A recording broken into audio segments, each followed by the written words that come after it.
নমস্কার, আমি অন্তরা। ঠাকুরের কথা চ্যানেলে আমার সকল বন্ধুদের স্বাগত জানাই। পরম গুরু শ্রী শ্রী রাম ঠাকুরকে প্রণাম জানিয়ে ঠাকুরের কথা নিয়ে আমি আপনাদের কাছে সকল বড়দেরকে প্রণাম জানাই। আজ আমি শ্রী গুরু শ্রী শ্রী রাম ঠাকুরের গ্রন্থ থেকেই দুটি ঘটনা ঠাকুরের কৃপার বলবো। আপনারা আমার সঙ্গে থাকবেন।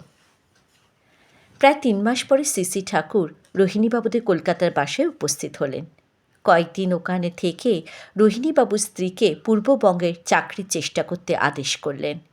খবরের কাগজে বিজ্ঞাপন দেখে চাঁদপুর বালিকা বিদ্যালয়ের প্রধান শিক্ষিকার পদের জন্য সম্পাদকের নিকট দরখাস্ত করলেন। সৌভাগ্যক্রমে 1 সপ্তাহের মধ্যেই নিয়োগপত্র আসে। 1926 সালে এপ্রিল মাস রোহিণীবাবু কলকাতায় এসে তাহার স্ত্রীকে নিয়ে চাঁদপুরে রওনা হলেন এবং চাঁদপুরে দিন কয়েক থাকার পরে কলকাতা হয়ে মজফ্ফরপুর পুনরায় ফিরে গেলেন। এবারেও তিনি 4 দিন কলকাতায় থাকার সময় কলকাতা অধিকাংশ গুরুভ্রাতাদের সহিত তাহার সাক্ষাৎ হয়েছিল। ভক্তিভাজন প্রভাতবাবুর সহিত তাহার বাসায় গিয়ে তিনি দেখাও করেছিলেন। প্রভাতবাবু সবাইকে বড়ই স্নেহ করতেন, বড় আমোদপ্রিয় লোক। গল্প গুজবে সবাইকে মাতিয়া রাখতেন। প্রয়োজন বোধ করলে গালাগালিও খুব করতেন। এইরকম বিদ্বান অথচ খোশ মেজাজের লোক গুরুভ্রাতাদের মধ্যে বিরল। একবার সাক্ষাতে তিনি পরকে আপন করিয়া লইতেন। প্রায় 3 বছর পরে দেখা। প্রথমেই তিনি বললেন, কিরে, তুই কি ভেবেছিস? ঠাকুর নিয়ে যে একেবারে মশগুল হয়ে পড়েছিস। অনেক দিন চড়চাপড় খাসনি। দূরে থেকে ভেবেছিস বেঁচে যাবি না? এখানে কেন এসেছিস? প্রণাম করে তাহার ধারে বসলে প্রভাতবাবু রোহিণীবাবুর সহিত অনেক গল্প করলেন এবং ঠাকুরের কথা উঠতে তিনি বললেন, ঠাকুর এখন পশ্চিমে আছেন, কিন্তু আমাদের তাহাতে কিছু আসে যায় না। ভক্তের কাতর প্রার্থনায় তিনি আসিয়া দেখা দেন ও বিপদ হইতে উদ্ধার করেন। একটা ঘটনা শোন। প্রভাতবাবুর একটি পুত্র, একটি কন্যা ও একটি ভাগিনেও একসঙ্গে বসন্ত রোগে আক্রান্ত হয়ে বড় কষ্ট পাচ্ছিলেন। একদিন বিকেলে প্রভাতবাবু ইন্দুভূষণ বন্দ্যোপাধ্যায় এবং অন্য একজন বন্ধুর সহিত বাইরের ঘরে বসে রোগীদের চিকিৎসা সম্বন্ধে আলোচনা করছিলেন। এমন সময় দেখলেন ঠাকুর তাহার সামনে দিয়ে ভেতরের বাড়িতে রোগীদের ঘরের দিকে চলে গেলেন। তখন প্রভাতবাবুর স্ত্রী রোগীদের ঘরে পুত্রটিকে কোলে করে দেওয়ালে টানানো একখানি আয়নার দিকে মুখ করে বসেছিলেন। তিনি ওই আয়নাতে দেখলেন ঠাকুর এই ঘরের দিকে আসতেছেন। ফিরে দেখেন ঠাকুর বারান্দায় দাঁড়িয়ে আছেন। কোলের পুত্রটিকে বিছানায় রেখে অন্য ঘর হতে একখানি আসন লইয়া ফিরলেন, কিন্তু ঠাকুরকে না দেখে আসনখানি হাতে নিয়েই দাঁড়িয়ে রইলেন। প্রভাতবাবু ও ইন্দুবাবু ঘরের বাইরে এসে ঠাকুরকে না দেখে রোগীদের ঘরের দিকে অগ্রসর হলেন। তাহাদের দেখে প্রভাতবাবুর স্ত্রী জিজ্ঞাসা করলেন, ঠাকুর কোথায় গেলেন? প্রভাতবাবু বললেন, তুমি ঠাকুরকে দেখিয়াছ? উত্তরে তিনি বললেন, দেয়ালো ঝুলানো আয়নাতে ঠাকুরকে দেখিয়া ফিরিয়া দেখি ঠাকুর বারান্দায় দাঁড়িয়ে আছেন। তাকের উপর হইতে বসবার আসন লইয়া আসিয়া দেখি ঠাকুর নাই। উপস্থিত সকলেই মনে করলেন এতগুলো লোকের কখনো দৃষ্টিভ্রম হইতে পারে না।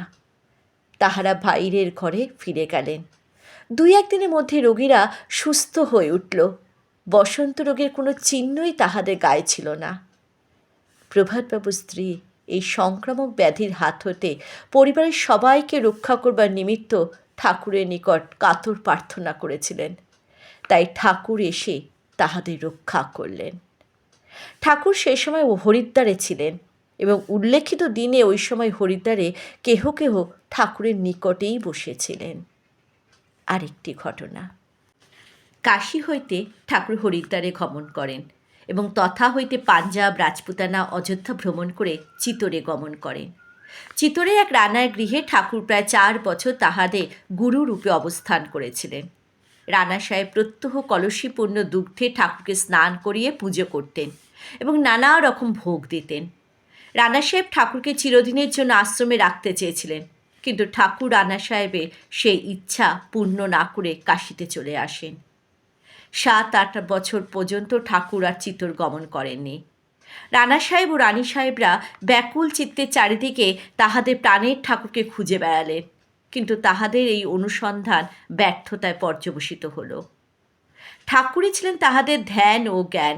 ঠাকুরের চিন্তা ভিন্ন অন্য কোনো চিন্তাই তাহাদের মনে ঠাঁই পেত না। একদিন রানা সাহেব ও রানী সাহেবা উভয়ই স্বপ্ন দেখলেন। একজন মহাপুরুষ তাহাদের বলছেন, তোমরা কাশীতে যাও, সেখানেই তোমাদের আরাধ্য দেবতার দর্শন মিলবে। আর কাল বিলম্ব না করে তাহারা কাশীতে আসলেন এবং আউট গর্বী অঞ্চলে একটি বাড়ি ভাড়া করে বাস করতে লাগলেন। প্রত্যহ এই রানা দম্পতি কাশীর নানা স্থানে ঘুরে ঠাকুরের সন্ধান করতে লাগলেন। বিশ্বনাথ দর্শন ও ঠাকুরের অনুসন্ধান এই ছিল তাহাদের কাজ। এইভাবে 1 মাস অতিবাহিত হয়ে গেল। ঠাকুরের সন্ধানে ঘুরে ঘুরে ওই চেহারা কোনো লোককে কাশীতে তারা দেখতে পেলেন না বা সন্ধানও মিলল না। হঠাৎ একদিন স্বামী স্ত্রী দুজনেই ভীষণ জ্বরে আক্রান্ত হয়ে একই ঘরে পৃথক বিছানায় শুয়ে আছেন। খুব নিরাশ হয়ে ভাবলেন, শ্রী শ্রী ঠাকুর দর্শন তাহাদের ভাগ্যে আর ঘটল না। দারোয়ানকে ডেকে রানা সাহেব বললেন, আমাদের ভাগ্যে আর গুরুর দর্শন মিলল না, তুমি একটু বিশ্বনাথে চওনা মৃত্য নিয়ে আসো। এই দারোয়ান চিতর হইতে তাহাদের সঙ্গে এসেছিলেন এবং ঠাকুরকে ভালো করে চিনতেন ও ভক্তিও করতেন। দারোয়ান বিশ্বনাথের মন্দির হতে চওনা মৃত্য নিয়ে সদর গেটের সম্মুখে দেখতে পেলেন শ্রী শ্রী ঠাকুর দণ্ডায়মান। সে ঠাকুরকে প্রণাম করে রানা সাহেব ও রানী সাহেবের কাশীতে আগমন, মাসাধিক কাল অবস্থান ও চতুর্দিকে অনুসন্ধান এবং নিরাশায় কাতর হয়ে তাহাদের বর্তমান অসুস্থতার কথা সব বিবৃত করলেন এবং ঠাকুরকে ওই গৃহে যাইবার জন্য কাতর আহ্বান করলেন। ঠাকুর দারোয়ানের সহিত সেই বাড়িতে পৌঁছলে রানা সাহেবের পুত্র এসে ঠাকুরকে শ্রীহস্ত ধরে লইয়া গেলেন। ঠাকুর বলেছিলেন, রানা সাহেবের পুত্র তাহাকে সাহেবী কায়দায় হ্যান্ডশেক করিয়া লইয়া গেল। রানা সাহেব ও রানী সাহেবার নিকট ঠাকুরের আগমন সংবাদ পৌঁছাবার পূর্বেই ঠাকুর স্বয়ং তাহাদের শয়ন ঘরে উপস্থিত হলেন। দুইজনই গুরুদেব বলে চিৎকার করে শ্রী শ্রী ঠাকুরের শ্রীচরণের সাষ্টাঙ্গে প্রণিপাত করলেন, কিন্তু আর উঠলেন না। এইরূপ প্রণামরত অবস্থায় তাহারা শেষ নিঃশ্বাস ত্যাগ করলেন। কিছু সময় ঠাকুর ওই ঘরে থেকে উপস্থিত সকলকে বললেন, দুইজনকে যেন শ্বেত বস্ত্রে আবৃত করে একই শয্যায় শ্মশানে লইয়া যাওয়া হয় এবং একই চিতায় সৎকার করা হয়। এই আদেশ দিয়া ঠাকুর সে স্থান ত্যাগ করে চলে গেলেন। ভক্তের অন্তর যখন গুরু দর্শনের জন্য সত্য সত্যই ব্যাকুল হয়ে ওঠে, তখন তিনি যেখানেই থাকুন না কেন ভক্তের সম্মুখে এসে উপস্থিত হন। ডাকার মতো ডাকিতে পারলে পাষাণ যে প্রতিমা তাহাও প্রাণবন্ত হইয়া ওঠে। ঠাকুরের শ্রীমুখের বাণী, ফটো কথা কয়, জয় রাম জয় গোবিন্দ।